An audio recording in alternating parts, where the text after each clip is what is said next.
All right. I believe we are now broadcasting. I see the Facebook feed is going up. Yep, there's my face. All right. Cool. Well, welcome everybody to another amazing CMX webinar where we bring together all different experts from the different realms of community and community management, the community industry. This week has been chock full of good webinars, and we're very excited for a very unique webinar we have today. This is the first time that our guests and I are speaking publicly live. We've been on panels together, but we've never actually had a one-on-one before. So I'm extremely excited today to have Rich Millington on with us as our guest. Rich is the founder of Feverbee. He's the author of Buzzing Communities, which is one of the best books you can read if you're trying to understand what the actual work of building community looks like. There's a new book coming out, which maybe he'll tell us a thing or two about. He's been in this industry for as long as I have. We've both been in it for a really long time, for over 14 years. Helped develop over 250 successful communities with companies like Facebook, Google, the World Bank, Oracle, Amazon, Autodesk, Lego, the United Nations, Novartis, a whole lot more. So it's clearly someone who knows his way around this work and this space. And Rich, thank you so much for taking the time to join us today. No, thank you for having me. You have a way with your introductions of making everyone feel amazing. You have this unique gift. I love it. Oh, that's good. I'm glad you feel good. Well, I mean, it comes from a genuine place. You know, I think you and I have known each other for a long time. We've both been working in this space for a long time. In some ways, we've, stepped on each other's toes, maybe a little bit here and there in terms of like competition. Both of us trying to build, training and conferences at different points and working in this space, but I think we've both always had a really strong passion for this industry. We've both wanted to create more value, more content, and help people understand to do this work. And I've learned an insane amount from all the content you've created, and I really appreciate you and everything that you've done in this space. Well, thanks for that. I appreciate it. I mean, even when we were competing, hosting our own events and all that, possibly the most intense, I always felt it was a very honest form of competition. Like with sometimes when you compete, you feel they don't do things quite right. But no, it's been great. I'm glad to be here. I'm happy to answer any questions that I possibly can. Awesome. So we're going to dive right in a minute. If you do have any questions throughout this webinar, whether you're watching on Facebook, you can comment right there on Facebook, and we got our team watching for any questions coming in. And you can also comment right in here in Zoom if you're watching Zoom in the Q&A with any questions.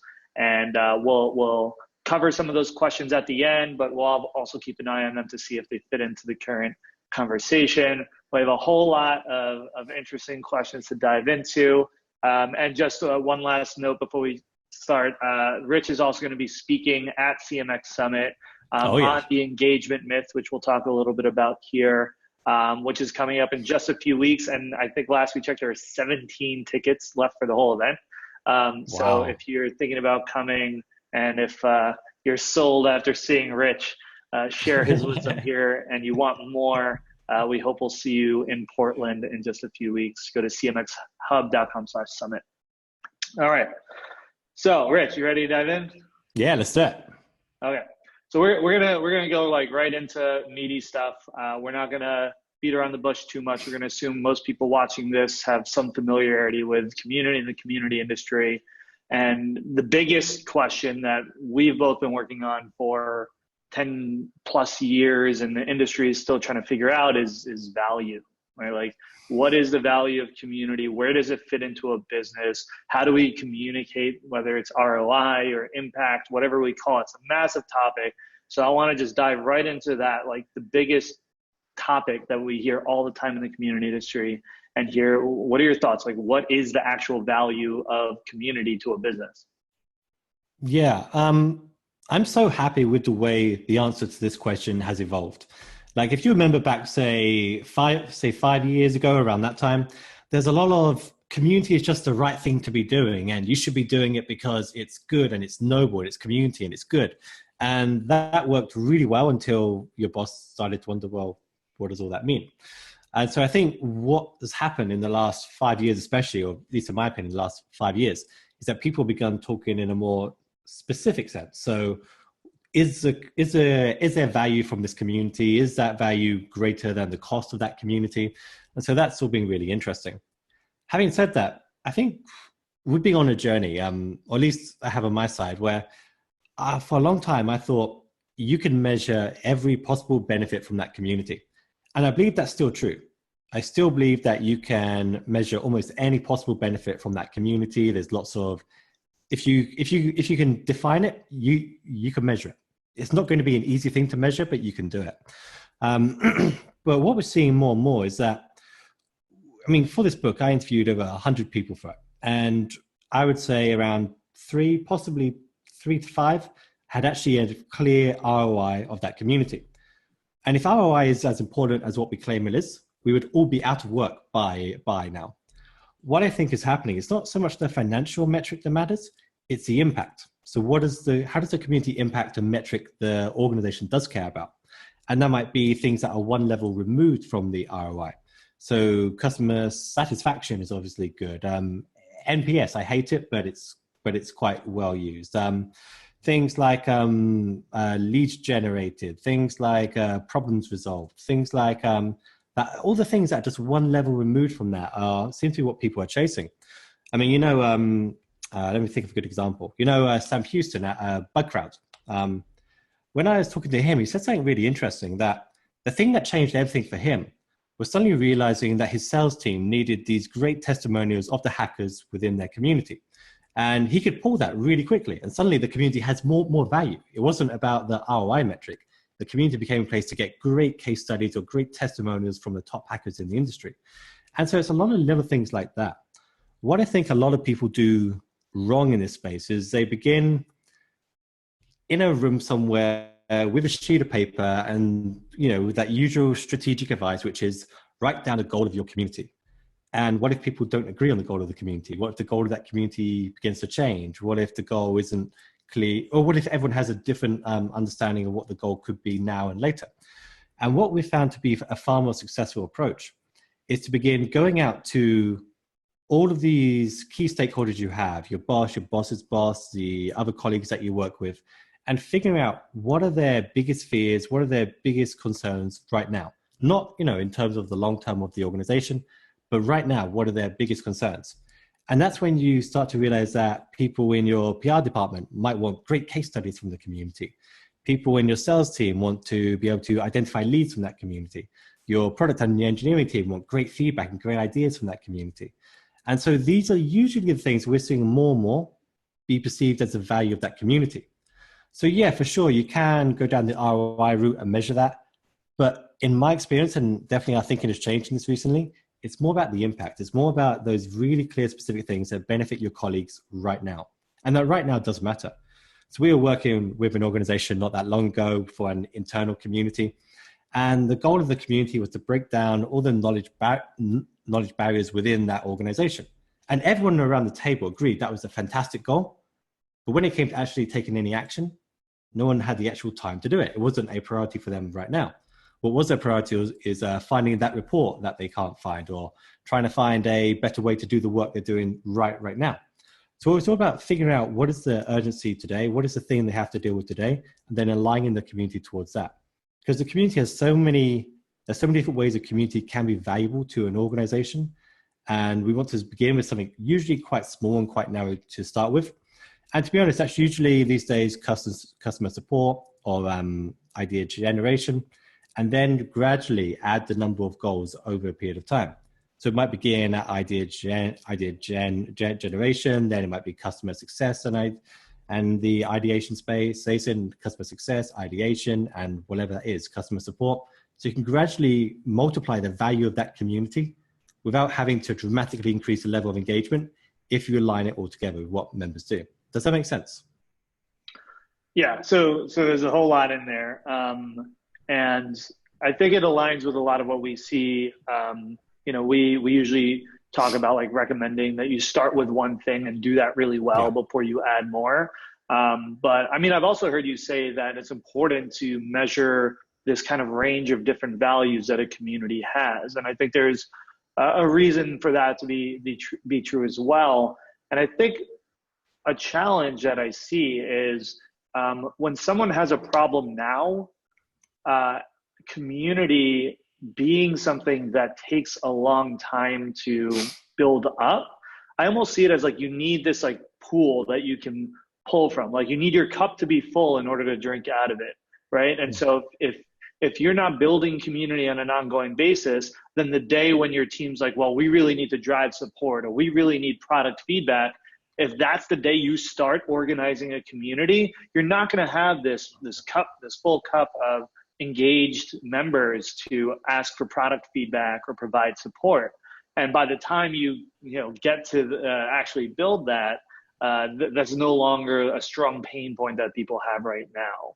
So how do you see that challenge of like community is just this unique thing because it takes a long time. It kind of exists in all these different parts of the business, but we're trying to solve problems and speak to value in the next 3 to 6 months. How do you fill that gap?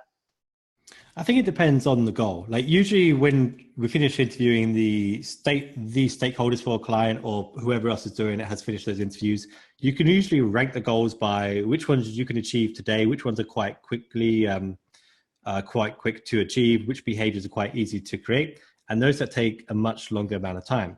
There are a couple of ones that are usually quite easy to create. Customer support is a really, I don't want to say easy, but it's probably the easiest of the group to create a community around. Because if your product isn't working, you need a place to get support. Boom, you start the community, and these communities tend to grow quite quickly without much of the usual community building, sense of community work that comes up there. Most people just want to go get answers to the question and leave. Yes, you're going to need a small group of super users that you develop there over a period of time, but this works at a small scale. Once people begin to see the result of that, then they can build more upon that. They can see why they should invest more in it. They can see which way the trend line is going. Product support as well is quite similar, not quite the same, but there's a lot of similarities with customer support. I mean, most complaints are also an idea to improve, right? So there's a lot of overlap between the two. So having ideation tends to be another one where it starts quite easily. You don't usually have to have a strong sense of community to make it work. The harder ones are more around retention, customer success, lead generation, these kinds of things. Because people don't usually proactively share their best advice unless there's a lot of people that they can impress with that advice. So here you're usually looking at things that will take 6+ months, which is why it's not usually a good idea to begin with that. That's why we want to go with something quick and simple we can get right now and then expand upon it quite gradually. Other ones are hit or miss thing. Collaboration, like employees collaborating with one another. Sometimes that launches and it goes really well. Other times it takes a long time. It's usually best to begin that with a small pilot group to begin with. That's around 3 to probably around 9 months. I don't know the exact dates, but something around that, I think. Yeah, what else is there? Communities based around recruitment and anything else tend to be wildly different. You usually need a big base of active members to do that, but not many organizations are using their communities for recruitment. And then you get the communities that are based around advertising, where Reddit, Facebook, anyone that makes some money via advertising, their goal should be to get as much engagement. Their product is community. Yeah. So then it's a completely different thing, completely different. Then it's all about building that strong sense of community. In a way, it's the purest form of building a community because you just have to have the most actively engaged group of members you possibly can. But it feels wrong that they sell the community. That's just the nature of the work. If you're not buying a product, you are the product, right? Yeah, absolutely. So it depends very much upon what you're doing. But with most kinds of communities, you can get very quick results that you can show. I mean, quick in the sense that you still have to develop the platform, which can take 9 months if you're on, say, one of the bigger enterprise ones. But once you get going, it's usually pretty quick. And even then, you can test the idea at a small scale. Right. And so like you talked about kind of tying it to impact or an objective rather than ROI, right? And so that makes a lot of sense. We talk about that a lot of like, know what your objective is. So if it's like, we want to solve more problems for our customers, and is it like reduce support costs maybe, then you build a community and just try to hit those goals, and you agree to what those specific goals are. Is it as simple as that, even if you don't have a dollar amount tied to it? To a certain extent. I mean, everyone has their own unique take on this. And, our approach is usually to have a goal that is exciting, that people can get behind. I mean, because it's a goal, it's the vision of where you want that community to be. So usually the goal is, what the organization gets from the community. So it might be the long-term goal is to answer every customer question that we possibly can.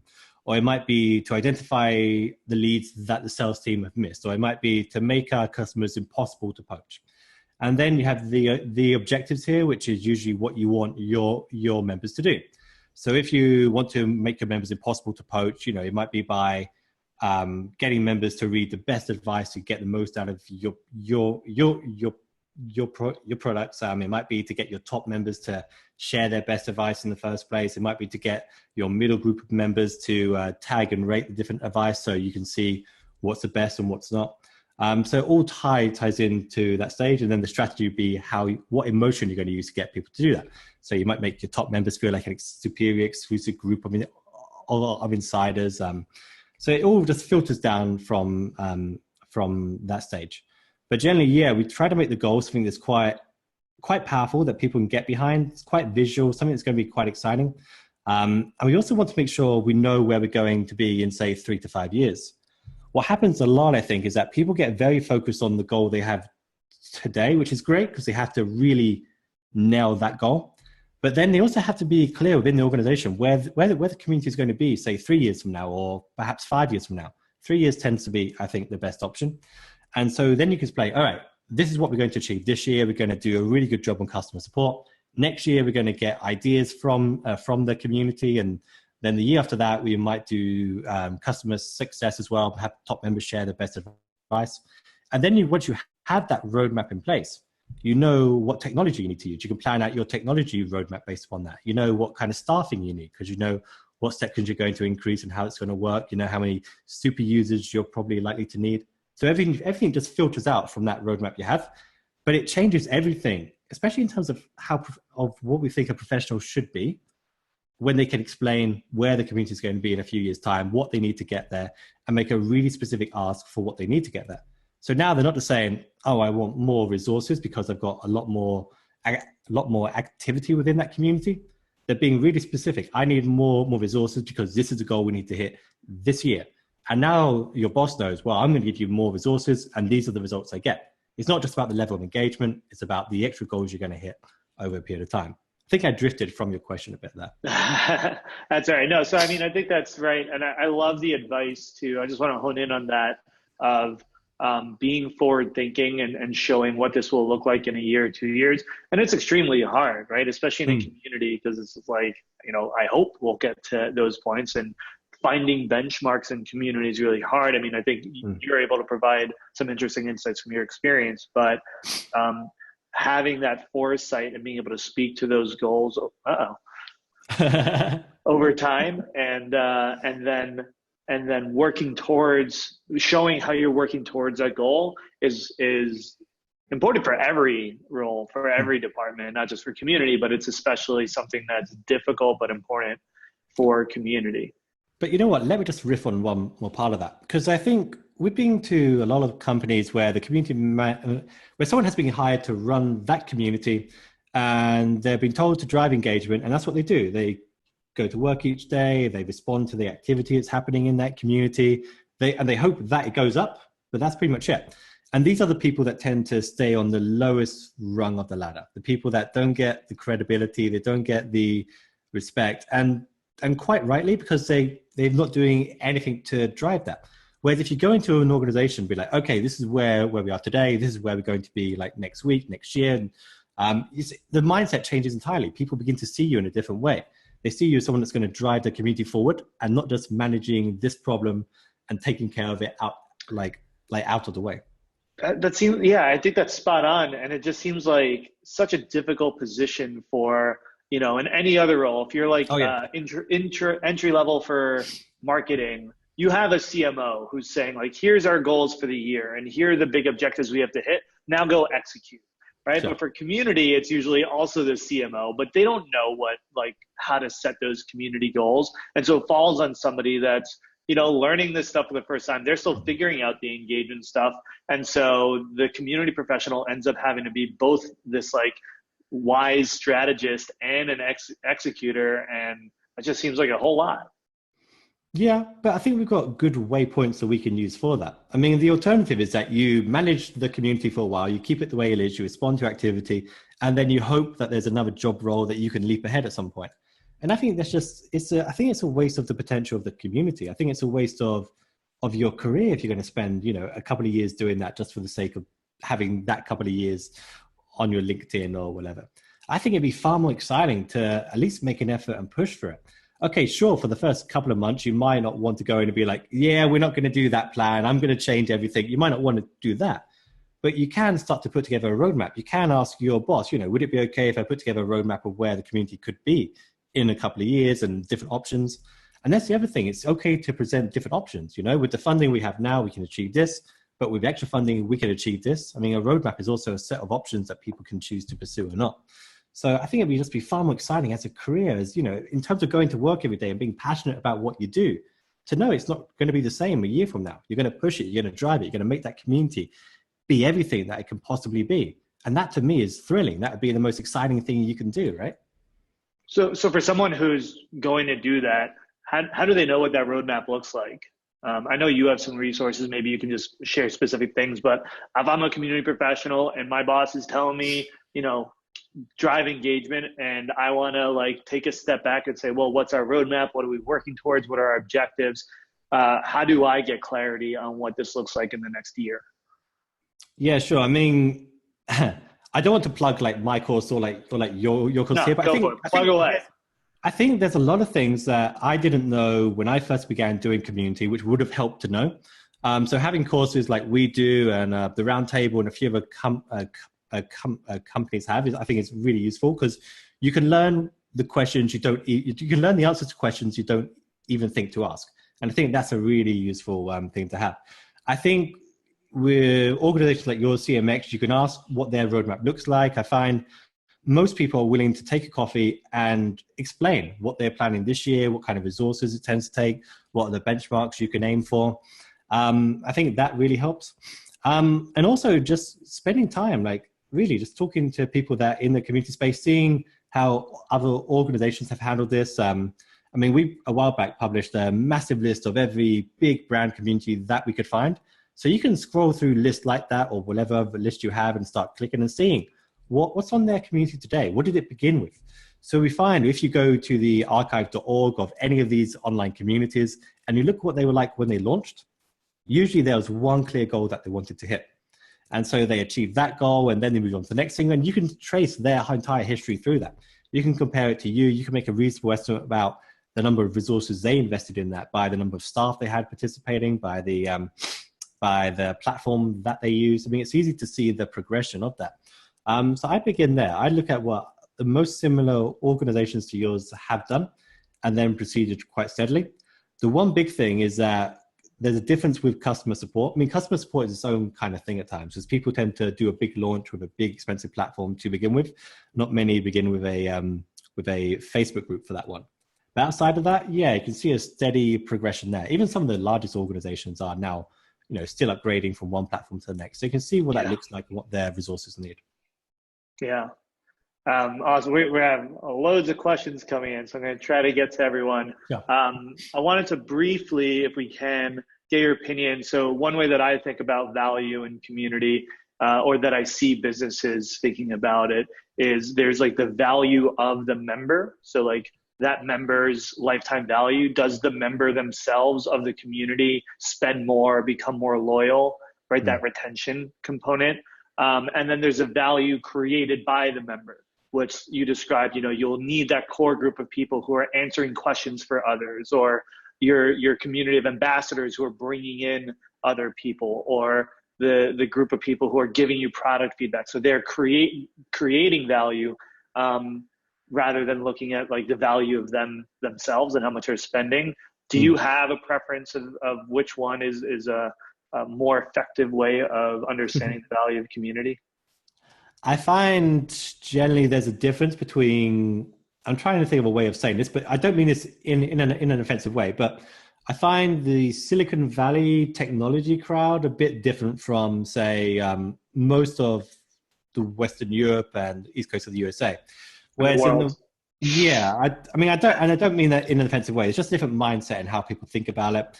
And generally, the technology companies there typically have a deeper belief in community to begin with. A lot of their founders have participated in a lot of online communities. The companies are quite new, so they just tend to have people that are more familiar with community. So there's a different mindset that's in place there. Whereas if you're working for a company that's been around for, say, 50 years or 100 years or so, and there's a whole legacy thing, your CEO might have never ever participated in any online community before. So the metrics you go after would be a bit different, and what matters would be a bit different. So on the West Coast, I typically find there's a lot more emphasis upon what members are doing. Are they happy? And also the level of growth in the community. There's obviously a big push towards, having this crazy level of growth. So that's often reflected in community, unfortunately, I feel. But the technology space, there tends to be a lot of acceptance that just having happy members or making members happier than when they arrived is a good thing, and that's great. And I'm not saying that's wrong. It's just not the same for every organization. Other companies, the older ones, the ones that have been around for a while, the larger companies, the companies run by people who don't participate in any online community, usually need a clearer link to ROI metrics right now. But it's different. I mean, companies like Airbnb, have gone through spells where they've laid off a lot of their community team because the budget they've got a very strict sense of what the budget is. So it does vary a lot within that. Yeah, I mean, I think even for those, I think you're right, but I think even for those tech companies, it's important to root it in value, because what I see happen is they're like, yeah, sure, let's build community, let's make everyone happy. And then like a year later, the A round is starting to wind down, and they're trying to figure out where to, become profitable. And they're like, wait, so that's not actually driving any clear value? And then everyone gets cut and everyone's upset. Yeah, for sure. I agree. Cool. We had a quick question on something you said earlier. You said you hate NPS, or maybe you didn't. You said you dislike NPS. No, I do hate. What's your why? Okay, why do you hate NPS? There's some really interesting talks at the sorry, just to clarify for people who don't know what it is, NPS is Net Promoter Score. It's basically one question that you ask everybody that says, how likely are you to recommend this to a friend? And that gives you a score, and you can use that to basically say like, okay, our customers love us enough to recommend us. That's a really good thing. Let's get that number up. Yeah, I think this number is the most ridiculous metric for most companies to use. And in the community space, even more so. There were some great talks at the Influitive event that we were at like last year about this. And what tends to happen is that people ask, how likely are you to recommend this? But they don't ask them to actually do it. So what they end up is all these people who say that they're really happy to recommend that, this company, that product or whatever, but then those people aren't doing it. And what you see with companies, I forgot their names, I think it's HP and one other one, is that they were finding they had these really high NPS scores, but then their members weren't actually doing any promotion at all. And what community does is to provide the motivations and the means to get people to do the promotion itself, to do the advocacy itself.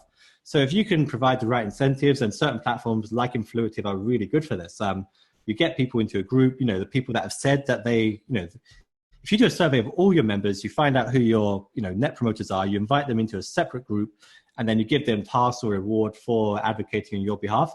That's where the win is. That's why I don't think just measuring the NPS score works, because in theory it should work, but the data is a bit mixed, and I think there's a danger of just people lying. I think that's what my challenge with it is. Yeah, no, it's super interesting. What I'm kind of hearing is it's a really good tool for discovery, to discover like who is loving our product, Yeah. who really loves it. Now let's like get them in a community and work with them and try to empower them to actually refer us or give us feedback. Who isn't? And it's more of a measure for a product. I would not say it's a great measure of a community success necessarily. I think it gets to this like ultimate challenge with community of, you know, we can measure the output of it, but there's a lot of soft things that we still can't measure, but we know it's valuable, right? Like if all these people feel a sense of community, we know that's a good thing. The same way we know what a good design looks like and how that will help our business, even if we can't measure the value of using the color blue. And so we try to assign some metrics to understand kind of like the social science behind business, and try to quantify that intangible stuff a little bit. But I agree, it's not the best metric. Touching on your topic for CMX Summit this year is the engagement myth. And I think this aligns with all what we're talking about with value, where companies are prioritizing engagement without understanding like, well, what is, you know, quality engagement or valuable engagement? I think that's kind of where you're heading with it, but I would love to hear what is the engagement myth and how are we misusing engagement? Sure. So I think a lot of people operate on a belief about a community that works like this, which is they run a community, they drive a lot of activity in the community. And as a result of people connecting and getting to know each other and feeling a strong sense of community, they remain a customer of that product or that company for a lot longer. And that's the value of that community. I would argue, actually, I think I can prove that's pretty much a myth. That's pretty much a myth. What tends to happen is that the people who are already your top customers are those that join a community, and their level of purchases and level of retention doesn't tend to increase that much. And so I think a lot of it can be traced back to stories like the Harley Davidson one. Everyone knows the story where they started building these community groups and it turned the company around. But when you actually read the history of this, and I spent a lot of time looking at the history of this, it's not quite that simple. Yeah, the hog groups certainly helped, but also they were in a situation where half the bikes were leaving the factory with a defect, which means half the bikes were broken before they'd even left the factory. So at the same time, they did a massive repositioning. They persuaded the government to slap a massive tax on the bikes of their competitors. I mean, there were a lot of other things that were going on around here. So I think the idea, just having a lot of happy people participating in a community doesn't drive results. And I think it's a dangerous myth, because if you believe that the level of engagement is strongly linked to the value of that community, then it makes sense to drive as much engagement as you possibly can, right? It makes sense to do the tactics that will drive the most level of engagement. It makes sense to set the goal of, you know, whatever community staff is working on your behalf to get as much engagement as possible. And what they'll quickly discover is that the best way to do that is to be provocative. It's to make it easier to participate. It's to ask people to post a comment instead of posting a detailed article, basically to lower the bar to participating. We had one community person that we were hired to take a look at, and she had discovered the best hack to get the level of engagement to go up as high as possible. She removed every spam filter from the website, and the level of engagement exploded. I mean, almost every metric goes through the roof, right? That's what happens when you start chasing these distorted metrics. It's a trap, what we call the engagement trap, where you're stuck chasing these metrics that don't matter at all. And a lot of people, I'm guessing, listening to this now will think, yeah, I understand that, but this doesn't apply to me. But I would argue, if you're reporting engagement metrics to your boss, if you are inviting people to join or click like or share or post comments in that community, you are a victim, at least in some level, of this trap. And what we advise you to do instead is start really looking at the behaviors that you want, the behaviors that matter, and driving those behaviors in the community. So sometimes there are some groups, especially in support, in the support groups area, where just having a place to connect and chat is fantastic, and you want more of that. And it definitely makes sense to do that. But for most other kinds of communities, there's very specific behaviors that move the needle. And we want to be laser focused on those specific things. So these are usually behaviors like getting top members to share good articles that rank highly on search engines that other members read. It's usually getting lurkers to read articles. A lot of people have a strategic goal for their top members, but not their lurkers. So how do you turn your lurkers into the best lurkers they can possibly be? make sure they're reading exactly the right stuff, because most of the value from a community comes from the lurkers, not the people that are participating the most. Why is that? Well, imagine any software company. And so you'll have a top member that might share an article about how to do it. Say you're in the Adobe Photoshop community, and someone writes a tip, a simple newcomer tip, and that tip might be read by 1,000 members. And these are 1,000 people who are struggling with Photoshop right now. And that one tip might have a big impact on their retention rate, because that's the level where they're most likely to drop off before they've paid their first fee, before they become a customer, when they're still in that trial period of that product itself. So if 1,000 people read that, and that's what's going to move the needle. So yeah, you definitely need people sharing advice, but most of the value comes from the lurkers, the people that read that advice, because that's what it's going to change their behavior the most. And by the way, the people sharing the best advice are usually those that aren't going to buy more of what you do. There's only so much of a product or service that anyone can actually buy. But the lurkers, they're usually the people on that periphery who you can influence, who you can have the biggest impact over. So if you get a lot of lurkers reading a solution to a problem, customer support is another great example. If someone posts a solution to a problem, that's great. But it's, the 5,000 people that might also read the answer to that question and not have to call customer support. That's where the real value is. If each call, say, costs $5, then that adds up in a major way. Does that make sense? Yeah, so basically, like, there's lots of different kinds of engagement, and we talk about engagements as this one whole metric, this one whole thing, rather than understanding, like, who are you actually trying to reach and hone in on the kinds of engagement that are actually going to drive value for the organization. Yeah, we want to be laser focused. So we want our lurkers to read, these pieces of advice. They've got, say, 10 minutes a week to spend in this community. What are they going to do with those 10 minutes? We can influence that a lot. We can influence in what newsletters, what journeys we take them on. For the middle group of members, the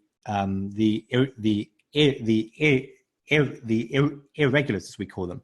These are the people who, they visit, but they tend to disappear. They're hard to predict. But when they do arrive, they usually tend to make a contribution. So what contribution do we need them to make? What questions do they want solved? We might guide them to ask a question in the community. And then most communities have that small group of usually around 5 to 50 super users of that community. And that's where a separate program can make sense. That's where it might make sense to have them share their best advice, their best expertise, to advocate on behalf of the community. So we want different journeys for each of these groups. And now we know exactly what behavior we want from each group of members. So now we don't care how much engagement we have. We don't care about clicks, likes, shares, comments, any of those things. We care about how many people read the best articles if they're lurkers, how many questions are asked in that community, how many great pieces of advice are shared. So we think about it more in that way. So the metrics we use and the dashboards we build, especially for clients, are really specific to those things, because I feel the platform vendors do a really bad job with this. Yeah, so that's super interesting. I would say, like, I think both are important, actually. It goes back to that kind of like, you need a full glass in order to be able to, pour water out of it. And so you need people to be engaged. You need those people who are answering the questions or creating that feedback. You need people to be there for that value to be created. But what you're saying is it's not enough just to like have more posts, more comments, more likes. What I'm hearing is like you have to really hone in on the personas, on who are all the people in the group or in the community, and who are all the people who are going to interact with the content from the community in all these different ways, even if they're lurkers or even if they're not in the community at all, they just see that content somewhere else on the site. Understanding like, who are these people and what are you trying to impact for them through the content that's created in the community. Well, I think, you probably nailed the counterpoint to this to a certain extent, which is, do you need a highly active, engaged community first before you can get members to do the things that matter? Or do you need to get them to do the things that matter first? And we might have a slight difference of opinion here, but in my experience, once people have got into the habit of doing certain things in a community, it's very difficult to change it. And what we tend to find, it's also really easy to tell a member to do X and then find out, oh, wow, they don't actually want to do X. Of course. So that's also a challenge. That's the flip side of the two things. I think usually when we have those segments created, we do interviews with those members. We ask them about their behavior, we ask them how they feel about it, and we try and find that emotional trigger that's going to get them to do that thing. You know, is it a sense of pride that's going to get them to share advice, or is it that they genuinely want to help other people? Is it a fear that they're losing their social status in some way? We try to really hone in on that specific motivation is going to get them to do it. So, I mean, there are sometimes where having more of those sense of community-based discussions make sense, but we do it within the framework of what do we want people to do as a result of that. So if people feel a stronger sense of community, it's not going to impact how many articles they read, or not going to impact the lurkers at all, but it might impact how many questions people ask, or it might impact whether the top members feel better connected. And sometimes it just makes sense for the sense of community stuff to be around just the top members in that community, the people that are going to be there should recognize each other.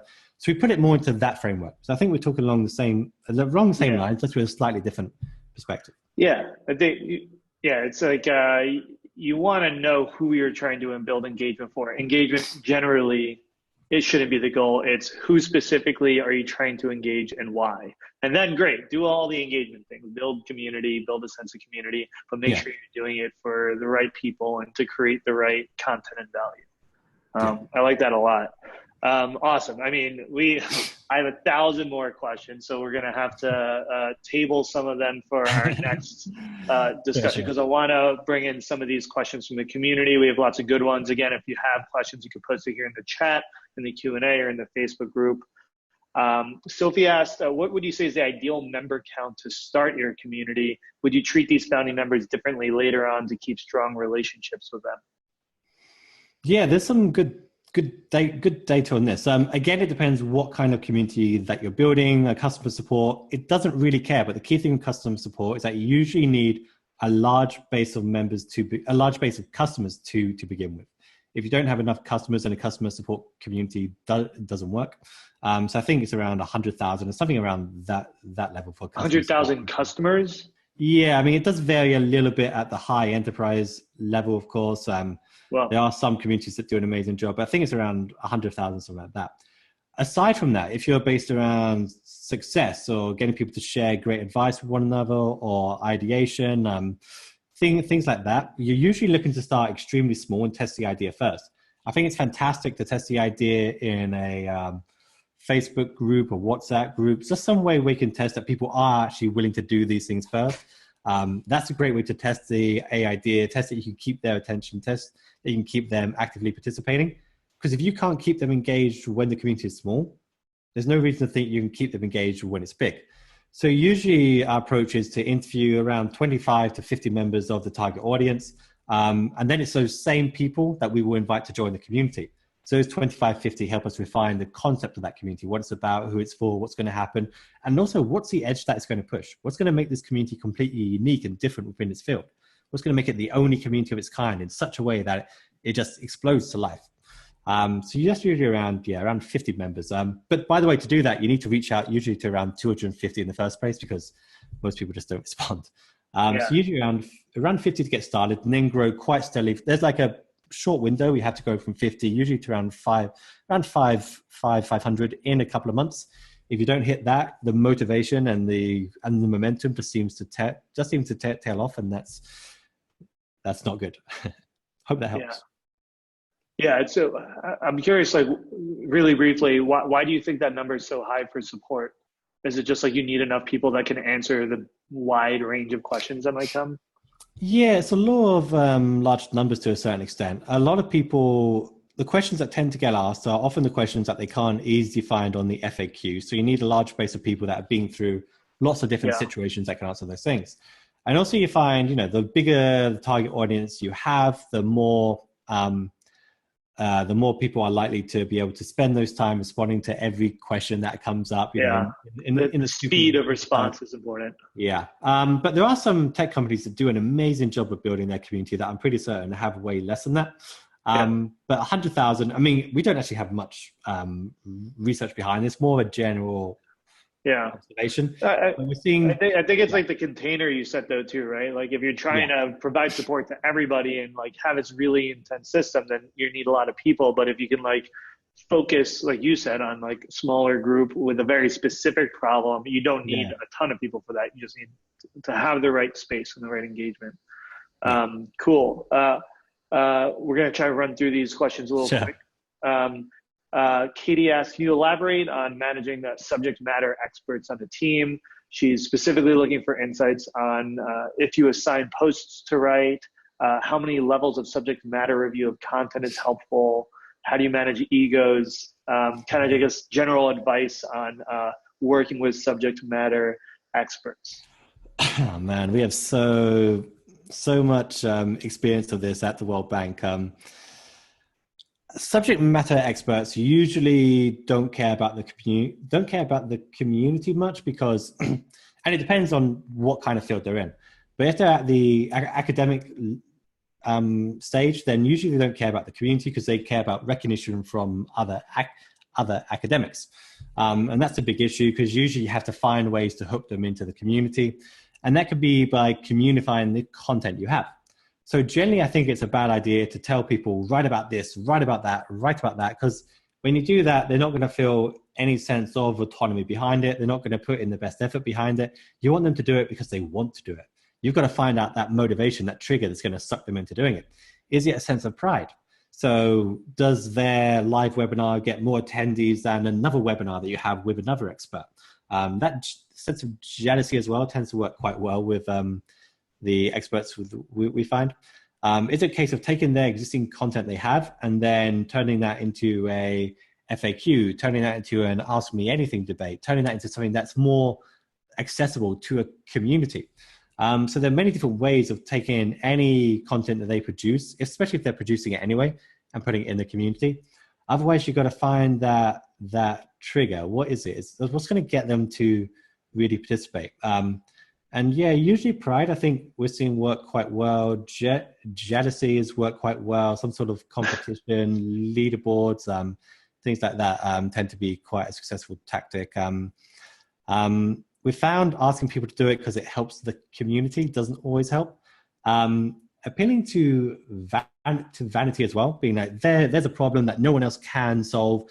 Can you solve it? You're the only person. These kinds of things, those triggers tend to work quite well as well. Yeah, that's super helpful. We're going to be building a mentor network in the CMX Pro. Oh, awesome. As well. So that's going to be an interesting challenge for us. Like, how do you motivate mentors is always hard to keep them engaged, keep them motivated. Ernesto asked, what about communities for nonprofits? Any really good examples that you can share? Who's doing an amazing job as a nonprofit? A lot of them are in the support space. This is Ernesto from ICRC or ICRC, right? So a lot of them are in the support space. So Mayo Clinic we worked with do an amazing job. The cancer support ones do an amazing job. For you, I would look at what knowledge sharing communities do well.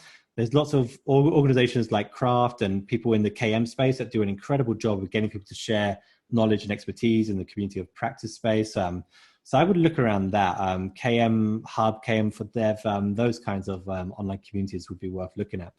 There's lots of examples there. The challenge with a lot of these organizations don't like to share knowledge with each other. They like to share it internally within the organization, but they tend to be more restrictive about sharing it with one another. I think Craft actually do a really good job with this, so it's worth looking them up.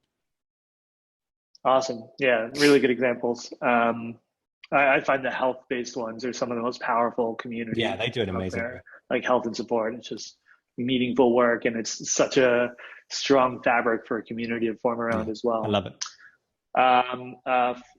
This was an anonymous question. Any specific tips on launching a Slack community?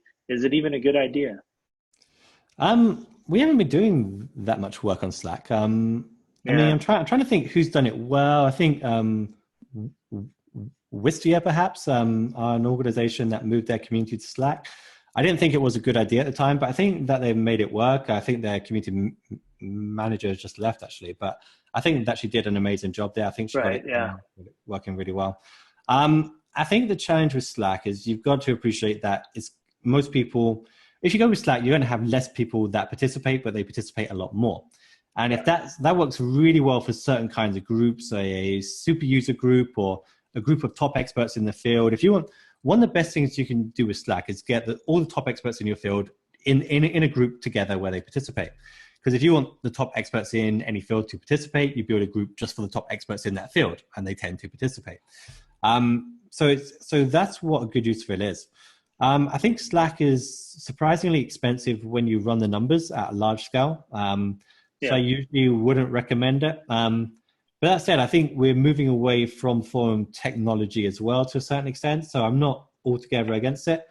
I just need to see more. I need to see more examples of companies that are doing it well. There's a lot of people in the crypto space that are doing it well. I think Blockstack, do a pretty good job. They're using it. A lot of crypto companies using it for their developer ecosystem. Yeah. Like they're using Telegram for all their investors, which is bullshit a lot of the time. And then the developers on Slack. But I think, it's they're never going to be building for external communities. They're going to be building for internal. So there's always going to be a little bit of a mismatch there. And like you said, once you reach those large numbers, it's priced for a company with employees, not priced for, a scaling community. We have the CMX group, which is great. And like you said, it's like a smaller group of people that participate a lot more there. So I think it's a good option to have, but maybe not the best like single home for a growing community. Yeah, it's good for coordinating the work of a small group of members you have. I wouldn't do it as a base for your community. If, however, you are committed to doing this, I would try and make sure there's a mixture of like a big public group, but then like a lot of smaller groups for what members want to do. But it depends very much on how many people and what people you're going after. Yeah, awesome. I would love to do an entire call with you on community software and platforms. But I don't think we have the time today. So we'll have to table that one for the future. We're going to wrap up here with some quick fire questions. So off the cuff, really quick, in the last few minutes we have here. First one, which is maybe not a quick question, but I'm curious to hear your quick thoughts, is where do you see the community professional industry going in the next 5 years, and what should we be doing now to like establish ourselves as an industry and get the buy-in that I think you and I have always wanted to see?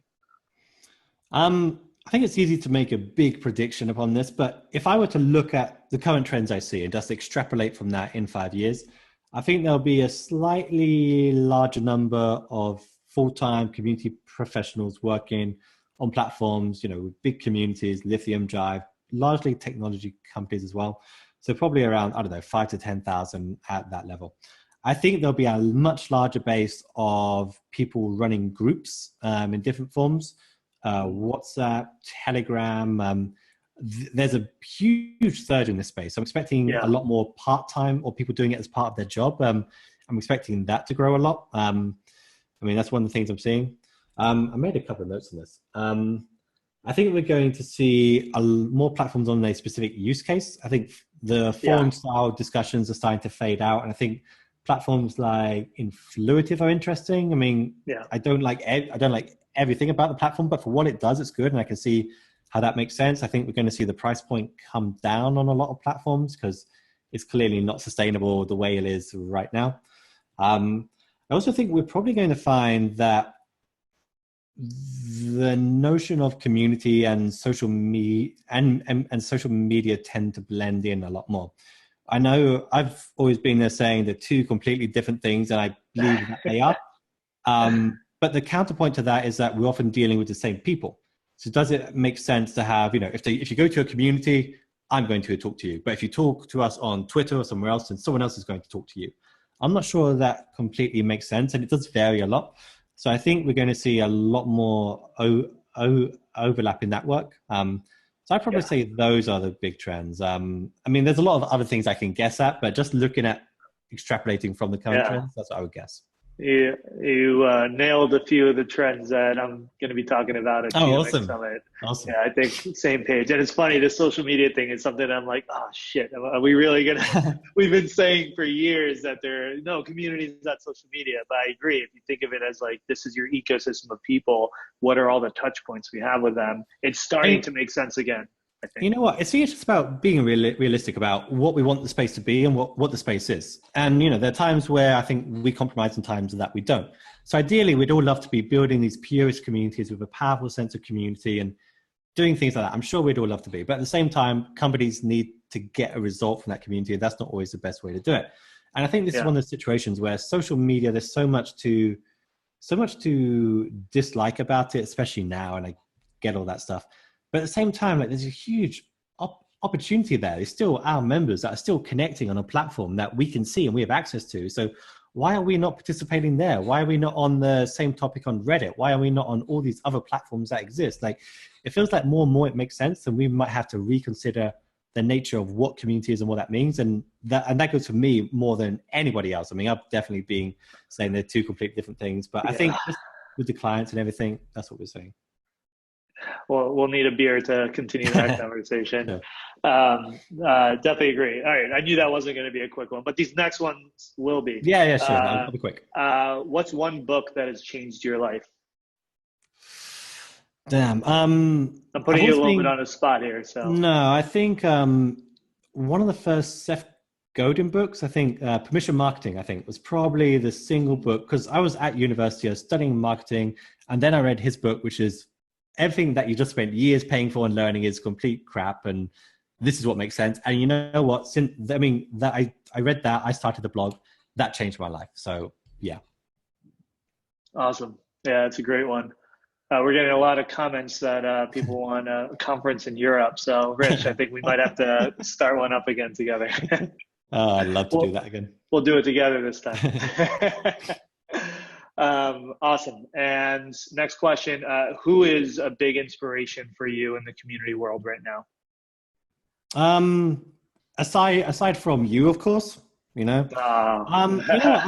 I think the people that do the best job are also the people that don't have the time to write about what an amazing job they're doing.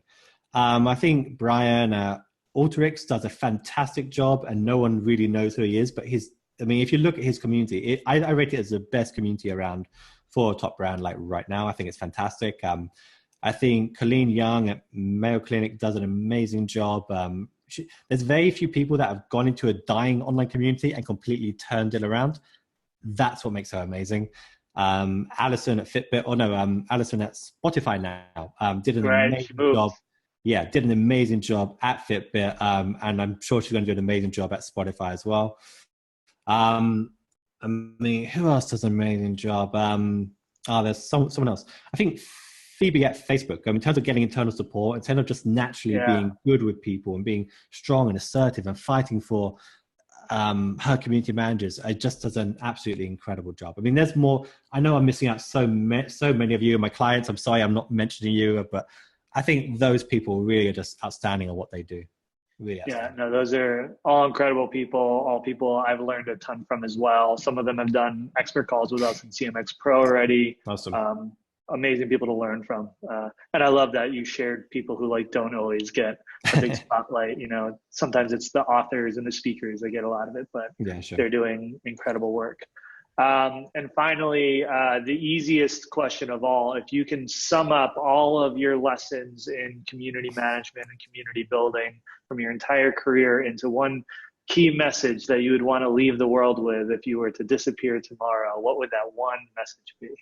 That's the hardest question I've ever been asked. All right, if I were to sum up everything I've learned in a single message. Just about community. Come on, I'm not ridiculous. I think it's just about doing the work you love, man. I think it's just about really having a goal, really pushing for that goal, really being smart about how you achieve that goal, just pushing every day, knowing it's going to be hard, but doing the work anyway, being realistic, not naive about it, just being realistic, just pushing hard, making progress step by step, not expecting a major, massive win, but just step by step, just keep going with it, keep pushing, keep building that community, and it will happen. It will happen. Yeah. That's a hard question. Wow. That was a very good emotional answer from Rich. I'm impressed. I love it.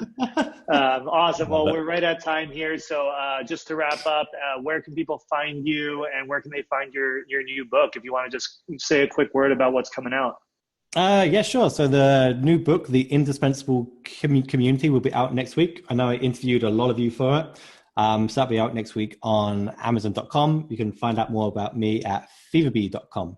And hopefully I'll see you at CMX as well. Yeah, I think we might have some books at the event as well for the people who want to I hope so. get it first. So awesome. Well, Rich, thank you so much. This was incredible. I learned a ton. Always, every time we talk, it's been extremely insightful.